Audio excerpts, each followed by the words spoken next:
আসসালামু আলাইকুম এভরিওয়ান, কেমন আছো সবাই? আশা করছি আলহামদুলিল্লাহ সবাই ভালো আছো। আজকে তোমাদের সাথে শেয়ার করব মুরগির মাংসের রেসিপি। আর এই মুরগির মাংসটা আমি একটু ভিন্নভাবে রান্না করব। অনেকেই এরকমভাবে পারে, আবার অনেকেই পারে না।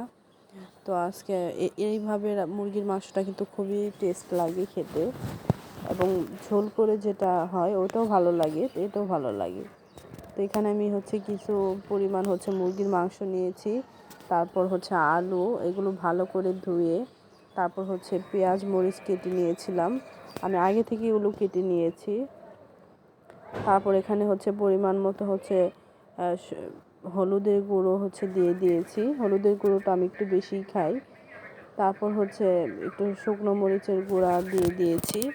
তারপর এখানে দিয়ে দেবো রসুন, আগে থেকে ব্লেন্ড করা ছিল, ওগুলোই দিয়ে দিচ্ছি। রসুন পরিমাণ মতো দিয়ে দিচ্ছি।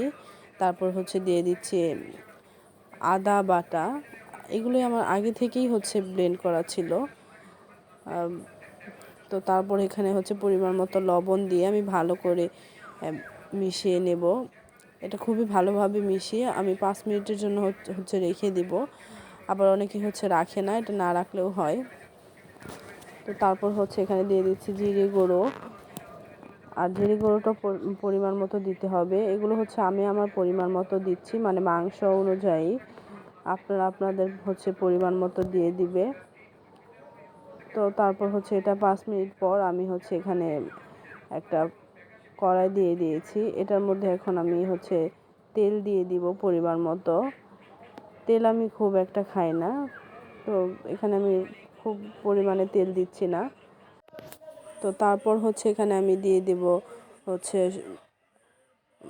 মুরগির মাংসের মশলা। আর মুরগির মাংসের মশলাতে কিন্তু অনেক কিছুই থাকে, তো এগুলোই দিয়ে দিচ্ছি। আর সে পর্যন্ত তেলটা গরম হয়ে গিয়েছে। তো তারপরেই তো আমি মাংসটা দিয়ে দিয়েছি। মাংসটা দিয়ে আমি খুবই ভালোভাবে মিশিয়ে নিব। তো এই তো এটা মেশানো হয়ে গিয়েছে। এখন আমি এখানে ঢাকনা দিয়ে ঢেকে দেব। আর ঢাকনা দিয়ে ঢেকে দেওয়ার পর এখানে কিন্তু পানি উঠে যাবে। তো এটা আমি একটু পরপর ভালোভাবে মিশিয়ে নিচ্ছিলাম। এটা কিছুক্ষণ ঢাকনা দিয়ে রেখে দেওয়ার পর দেখব যে পানি উঠে গিয়েছে। তো হালকা পানি উঠে যাওয়ার পর এটা আমি শুকিয়ে নিয়েছি। তারপর এখানে আমি পানিটা দিয়ে দিলাম। পানিটা দিয়ে এখন আমি আবার ঢাকনা দিয়ে ঢেকে দেব। এটা খুবই ভালোভাবে ঢাকনা দিয়ে ঢেকে রাখার পর 5 মিনিট পর আমি ঢাকনাটা উঠিয়ে নেব। তো এই তো দেখছি যে আমার পানিটা একটু শুকিয়ে আসছে। এভাবে আমি পুরো পানিটা শুকিয়ে নেব। একটু পরপর আমি মিশিয়ে নিচ্ছিলাম। এটা খুবই ভালোভাবে মেশাতে হবে, আবার মাংসটা যাতে ভেঙে না যায়। তো তারপর এখানে দিয়ে দেব পরিমাণ মতো টমেটো সস। আর টমেটো সসটা দিলে কিন্তু খুবই টেস্ট লাগে মাংসটা, এর জন্য আমি এখানে টমেটো সস ব্যবহার করেছি। আপনারা চাইলে টমেটো সসটা নাও দিতে পারেন যদি বাসায় না থাকে, কিন্তু দিলে খুবই টেস্ট হয়।